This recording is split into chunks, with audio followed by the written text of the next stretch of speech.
founding of the Katipunan. On July 7, 1892, after the arrestment of Rizal, a small group of patriotic Filipinos met at the house on Ascaraga Street, Manila, and decided to create a secret society.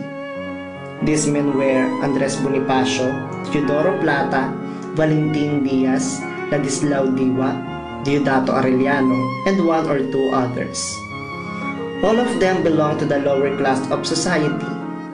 Arellano was the most educated among them.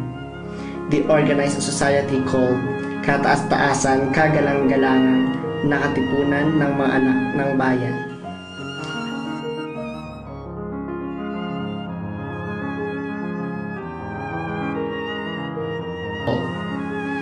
The founders of the Katipunan performed the blood compact ritual to show their patriotism and love of things that were Filipino.